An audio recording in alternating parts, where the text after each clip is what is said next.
All right, ladies and gentlemen, here we go. Hopefully by now you've uploaded your Chapter 11 notes. As I told you yesterday prior to your exam, part of today's class will be actually to get started with Chapter 11. So although I'm not physically there in class, it is a perfect opportunity for us to keep pace here and get going with the rest of our trimester 3 material. So for today's class, I would like to introduce Chapter 11. Chapter 11 is entitled Revolution and Reform, and both of those words in some ways actually mean the same thing. We've talked about the word revolution, not always meaning war, may result in war, but the word revolution meaning change. Okay, the word reform in many ways also means change. Usually change something socially, politically, economically, in those three facets. But when we refer to reform, we frequently talk about change in order to make something better. And certainly in the reform that we're going to talk about in this chapter in two ways.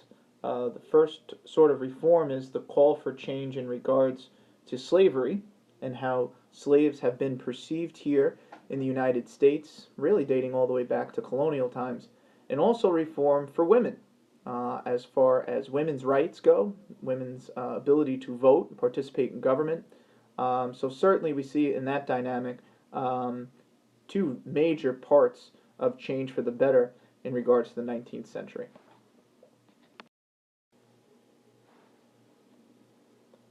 So today, as we open up Chapter 11, what I first want to focus on here in Section 1 is what we would call the Industrial Revolution. Now, in many ways, I've alluded to what the Industrial Revolution is here in this trimester and really throughout the year as something that is going to play a big part in our third trimester curriculum.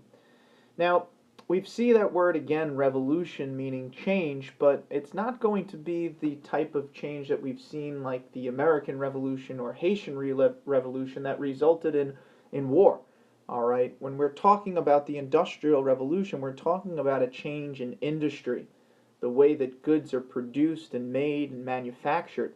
Okay, the Industrial Revolution is in a reference like Transformers, where these machines start to fight each other, and you see those blockbuster movies. I think they're on Transformers 13 coming out this summer, so I'm sure some of you can get excited for that. But the big thing and big picture I want you to think about in this section and really moving forward through the rest of Chapter 11 is the significance of the Industrial Revolution. It's obviously a period that we're going to talk about that plays a major part in 19th century America, but really everything that we have today, from antibiotics to the growth of cities to 12 years of free education in public school, to TVs, to electricity, it can all trace its origins back to the Industrial Revolution. Now, some of those, obviously, I'm going to want to explain here in this chapter. Something like electricity. Why did electricity come about as a form of energy? Well, we'll get into that here in Section 1. Now, what exactly is the Industrial Revolution? There's a lot of working definitions. I, for one, like to look at it in two ways. The first of which, I want you to pay attention closely here to the heading, all right, where we talk about a revolution in technology. Sorry, can't really draw there in a straight line. All right, a revolution in technology. Okay, what is technology? All right, technology is something that's innovative in many ways, okay, makes our lives easier when you think about it. Technology is something as simple as cell phones. That's an easy way for us to communicate via text or email, FaceTime, a regular phone call that a lot of times we don't even use that much anymore, unfortunately. We'd rather text people because it's easier, and it's more convenient in many ways. All right, so when we think about the Industrial Revolution, I first want you to think about the importance of technology. It's a revolution in technology. If you think all the way back to Chapter 1 in the first trimester, one of the things we talked about was what makes a successful civilization. We talked about law and order. We talked about infrastructure. Technology is a big thing. And obviously, technology of the 21st century is very different from that of the 20th century, but still so important. Okay, there was technology back during the time of the Mayas, Aztecs, and Incas. Obviously, a little bit different, but always made to make life more convenient. The other idea about the Industrial Revolution is this notion that machines are going to take the place of hand tools, all right, or manual labor. Okay, these new machines make life easier, all right. And for instance, when we think about the Industrial Revolution, we think about factories and producing clothing. All right. Now, before the Industrial Revolution, factories, machines, clothes were made by hand. Okay, but now something that might take one person an entire day to make, now hundreds of shirts can be made in a day by the simple use of a machine, as long as it is um, produced with some sort of power. All right, and when we think about the early Industrial Revolution, it did not start in the United States. It actually started in Great Britain. All right, here in the 1760s. And for Great Britain, this is a huge advantage to them. All right, it has all of its colonies. All of their colonies work under the idea of mercantilism. Mercantilism is the idea that the colonies were made to make the home country wealthy. So aside from taking raw materials, think about the American colonies like tobacco and rice and whatever else, and cotton originally, but even more so trading with the United States. It also provided a secondary market to sell their goods. So as factories begin to emerge in Britain, they're producing things that they're able to make even more money, all right, by selling their goods in all of their colonies here. Now, these factories that become quite quite important in Great Britain in terms of making money are going to need to be powered by something. So when we think about technology, well, how can we get these machines to work? There needs to be a source of energy, all right? And a lot of these energy sources initially are going to come from water, all right, or specifically steam, all right? Now, when you say steam, well, what is it about steam? Well, water, the liquid form, steam, the gas form, is going to take the place of man and animal power. All right, and that's going to be very important in regards to the production of textiles, because that is what factories in Great Britain in the 1760s will be best known for. They're producing of textiles. Well, what is a textile? In the last chapter we talked about it. It's cloth or clothing.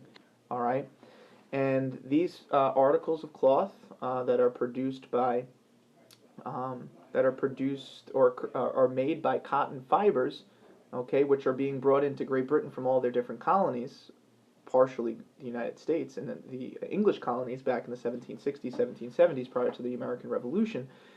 Now they're going to be able to make things more effectively. And one of the big things that contributed to the idea of factories and mass manufacturing was an invention created by James Hargreaves, known as the spinning jenny, or the spinning wheel, or the spinning loom. Now, if you think back to colonial times, I had said back in the first trimester that every home had a spinning wheel. That was an easy way to stretch these cotton fibers out to form thread, basically to pull it out to form cotton fiber for cotton thread. And that way, mom or aunt or grandma or your sisters would be able to sew and knit clothing. Now, when you take James Hargreaves' simple machine, like a spinning wheel, or as he called the spinning jenny, think now Industrial Revolution thinks big picture. Instead of just one wheel, how can we get multiple wheels going with multiple threads going, and then have those threads be stitched together, all right? And when you take a simple machine and make it a more complex machine, that in itself, again, is that idea coming back all the way up here, all right, to technology. All right, technology is making life more convenient and easier, mass producing things. All right, we're not saying that more people have to work more spinning wheels. We're talking about machines, okay, taking the place there of hand tools, or we could say manual labor.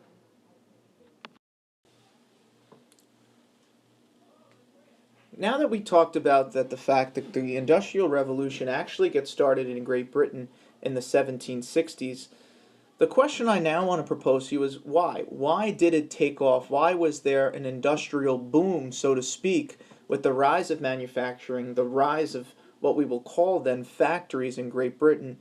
And we can really pinpoint it to one invention that gets the ball rolling on this, and it is what is known as the water frame, pictured here, all right, to the right.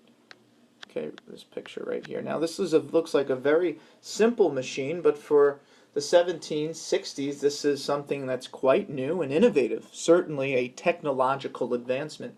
Now the water frame was patented and created by a British inventor named Richard Arkwright. And Arkwright looked at the spinning wheel, something that would be powered by a person, and wanted to figure out a creative way to, instead of using a human to turn a wheel, use some sort of energy, all right, some source of energy. So what do you think the water frame, okay, would get its energy from? It would get it from water, all right? So it would be machines that would be powered by water. And basically, factories in Great Britain would be built close to rivers, all right?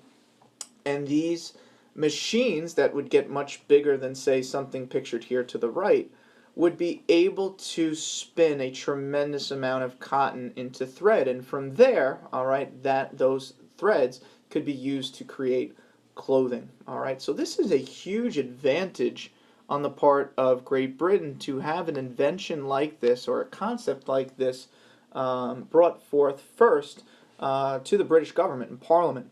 Now, one big thing that Britain recognized is how different they were in comparison, country-wise, to the rest of Europe. Because no one at this time that they knew of had come up with the concept of Arkwright's water frame. And what many people in Parliament will recognize is that their advantage from a sales perspective, they're going to be able now to produce hundreds, thousands of more textiles daily, monthly, yearly than any other country, because they have this idea, all right? They have what is going to become known as the factory system that we'll take a look at in a little bit.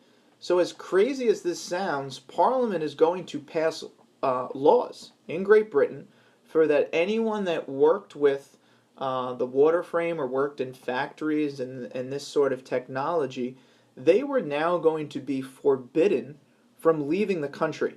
All right. So imagine the federal government telling you, you go to your job and person there in row 4, C2 wants to be a doctor, and you're conducting you're doing a tremendous amount of research, and you find a cure for some crazy disease or whatever, and the United States government says you can't leave.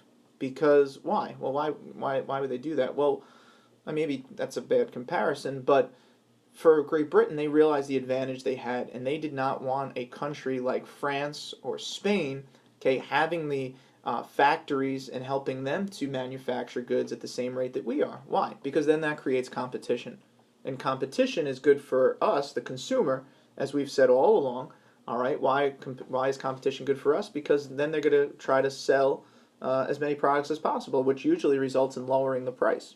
But if there's not that much competition, then they can kind of dictate the price of textiles that are not only being now going to be sold in Great Britain, not only going to be sold in Europe, but most importantly, Great Britain has a number of different colonies, okay, like the English colonies here in America. Now remember, we're now talking 1760s, 1770s. The United States is still in its early phases. The discussion of revolution and independence is coming about. All right. So this is going to be a huge advantage to Great Britain. They make it illegal for anyone that works in factories to leave the country. Now, if you think about it, practically speaking, that's going to be pretty difficult to enforce. But nonetheless, it was a law that was passed. Now, although laws are going to be passed in Great Britain that forbid anyone from leaving the country, that does not mean that people recognize the financial opportunities for themselves to potentially leave England and sell these plans or bring these plans somewhere else. And that's exactly what's going to happen in the latter half of the 1780s after the American Revolution. A 21-year-old apprentice of Richard Arkwright working in a British factory named Samuel Slater, all right, is going to decide that he is going to find a creative way to make money by bringing these plans of the water frame and factory system to another country. And for Slater, the decision was to go to the United States, a new country. It had just recently claimed its independence in 1783. The problem is, while Slater was an apprentice, and we defined what an apprentice was back in Chapter 2, it would be similar today to an internship. It was something that would be unpaid, so that you could learn a particular craft, eventually for him to become a true profession for him. But Samuel Slater knew one problem. If he were to leave Great Britain, the plans of the water frame, the blueprints, how to build one, and all of the ins and out of creating one himself, it would be, countless papers and sketches and drawings. And if he were to ever to be caught getting on a boat leaving Great Britain, he knew that that would mean jail. All right, there were laws in place that forbid people from leaving. So what Samuel Slater decided to do was literally memorize every single inch of the water frame, every part that was needed, every size that certain wheels or gears would need to be. And for him, while a difficult task, it was something worth doing, because Samuel Slater recognized as an apprentice there's not going to be much opportunity for growth to make a true living here. But if he were to present this idea to the United States, the opportunity to make a lot of money over there, it was a risk for him that was worth taking. So he actually disguised himself. I don't necessarily know as to specifically that disguise. I don't think he put on a plastic pair of glasses with those fake mustaches, so to speak. But nonetheless, he was able to successfully leave Great Britain in 1788 and make his way to the United States. Now, he's a guy that has the idea. The problem is he doesn't have any money to fund his idea, which is why Moses Brown, all right, mentioned here, who was a wealthy businessman in the United States at the time, he is the perfect complement to Slater. Slater has the plan, Brown has the money, and the two are going to team up to have the first American factory built. Now, they meet in 1788. And it will be really nearly 3 years as to where Slater and Moses Brown will successfully be able to build the first American factory there in 1791 in a small town outside of Providence, the capital of Rhode Island. All right, so America's first factory is in the town known as Pawtucket. All right, for any of you who have ever been up to Rhode Island, right up 95, it's a short ways away. From here, this is important, because we consider this to be America's first factory. It is the first of many factories brought to the northern part of the United States. Throughout the 1790s and into the 1800s, the New England states become the industrial center of the United States.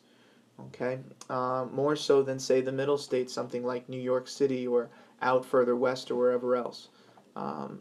So this is obviously going to be a huge success for the United States. Now, Slater is not the only one that is going to leave Great Britain with certainly memorizing plans, or at least having plans.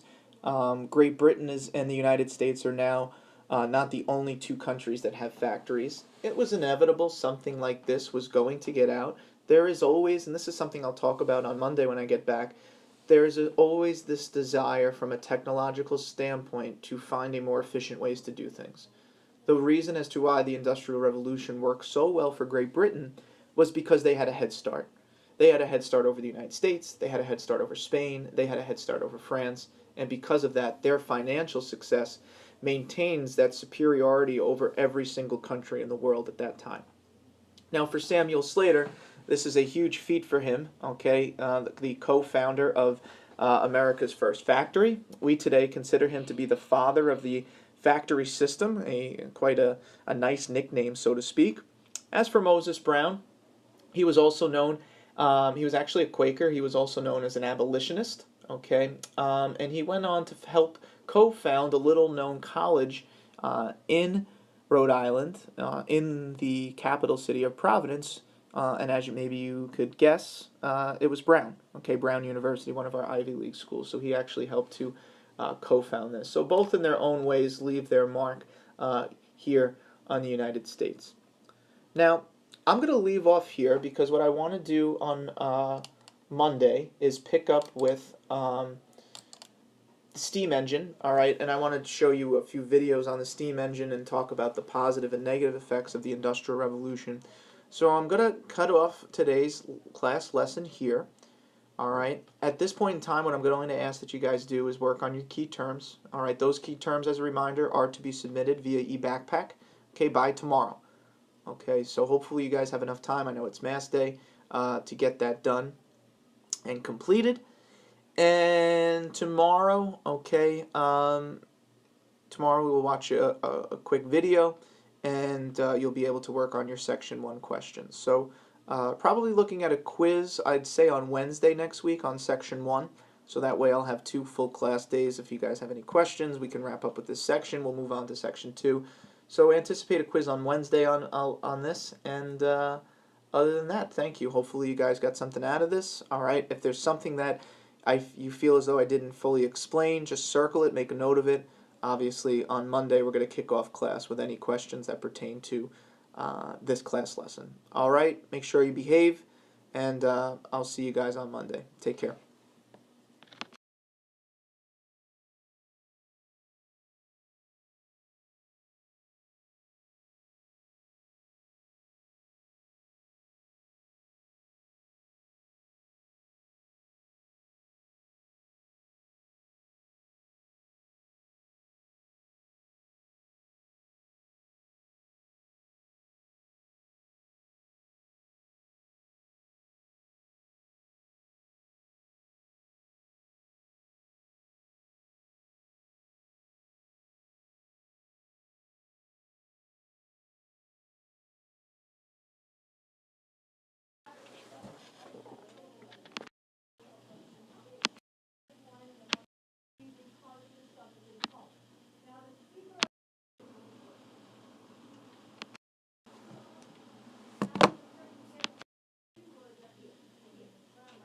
$35.